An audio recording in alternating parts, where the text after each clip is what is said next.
getting red lighted for depth on your third attempt squat is almost never going to be a mobility problem. And the real reason that most lifters never figure it out is that it happens before they even put a single plate on the bar in the warm-up room. And there's this pattern that I've seen that explains what's actually going on when a lifter will squat to depth on an empty bar and all their warm-ups and their first and their second attempt. And by the time they get to their third, they're cutting it high. And really, it's got nothing to do with how mobile their hips are or their hip flexors being tight or anything like that. And really everything to do with how they're managing their mental. And so if you don't know me, my name is Matt Taylor. I've been behind 50, I think at last count, medals in powerlifting with the lifters I work with, multiple best lifter awards, and multiple national records as well. And what I've seen after working with literally hundreds of lifters through meet prep at this point and watching their training footage and talking with them and having the discussions and going beyond sets and reps and really getting like into the athlete mind, if you will, is a lot of these issues come up before they've even got weights that register on the bar. You know, you might be a 400-pound squatter, and before you've even got 2 plates on the bar, we can predict what's going to happen on that third attempt squat in the name of depth. And so here's what I kept seeing, right? When lifters were getting red lighted for depth, especially the closer they got to their max or to a PR attempt, through their lighter working sets, the depth is there. And often what I'd see is these lifters were like burying their warm-up sets. And they're like, oh, I'm going to go super deep. And then they load up that third attempt, right? Or they load up a big PR in the gym even. And then there's something that changes, right? They basically know the rep is going to be really hard, and the depth becomes this variable. And so the standard response from the lifter when they're going to look at their footage is they're going to be like, oh, you know what? I'm not going deep enough. It must be some sort of a tension problem. And so I'm going to go add in some hip circles. I'm going to go do some more pigeon stretches, some adductor work, some more mobility drills. And then, you know, whether it's in training where they just do their top set at the next meet or next week, or in a competition context, you know, they go back to training and build up to that next round of PRs in a month or 2 or 3 down the road. And the depth just doesn't get fixed because mobility really was never the problem. And so what I've come to understand after watching this play out is that really like the hips weren't the variable and the mobility was always there. What changed was one of like subconscious priorities. And so what I mean by that is the lifter knows the set's going to be hard and they prioritize standing back up over everything else. And so at warm-up weights, failing a squat feels like almost impossible, right? So let me explain kind of how this all plays out in the lifter's mind. You can squat a plate basically however you want, right? And it's simple, right? You sit down, you stand up, you could probably do it on one leg if you really had to, right? And there's no fear here, there's no real like emotional response to it. And then as that weight climbs up closer to about 90% is where I see that threshold come up, the bar will get heavy enough that there's this little like background dialogue in the back of the lifter's mind, right? And it basically starts going between, okay, well, I need to stand back up, and the bottom of the lift is where it's going to be hardest. And that dialogue's present, and once it is, there's this little shift that happens where, again, that prioritization of standing up and path of least resistance starts to fall into play. And then cutting depth is that strategy that they will use to make the lift easier, even if it's not really a conscious choice. And so the lower you go into the rep, you can feel this, right? The lower you go into that rep, the harder it gets. There's more pressure. You feel your knees and your hips and your back load up, and you're more prone to dumping forward. And well, the whole thing's really hard already because there's a bunch of weight on the bar. Why would you go ahead and now make it even harder by crushing it and burying depth and sitting your butt to your ankles like you were in your warm-ups? And you've kind of changed, you've got this moving target for a standard that you're working with. And this is where it gets uncomfortable. And what I've noticed a lot of lifters don't want to sit with is that they'll tend to be aware of it as well.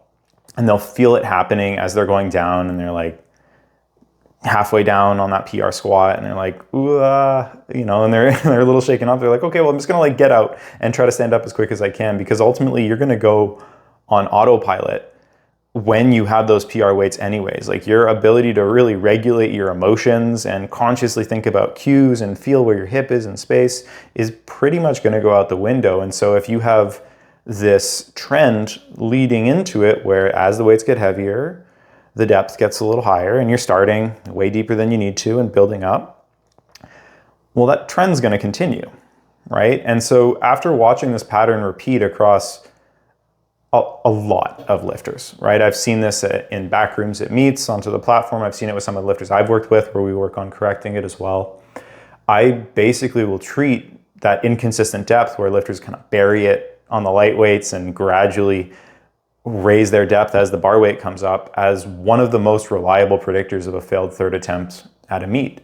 And if I can see that that lifter is just burying it on those lighter weights, well, it's something that I need to address as a coach basically as soon as possible. And so what do we have to do to actually fix this kind of inconsistency? So the way I think about this, it applies to really any lift that you're going to do in the meet, is that there's specific components of the lift that we have to develop in sequence, right? You've probably heard me talk about my 3 tiers here, but we're going to have the psychological component, the technical component, your ability to kind of execute the skill of the lift, and then we're going to have the physical components, right? The mechanical strength to actually do the lift, and mentally committing to upholding the standard of the lift because you're competing in powerlifting is the one that a lot of people, I think, treat far too lightly. They'll end up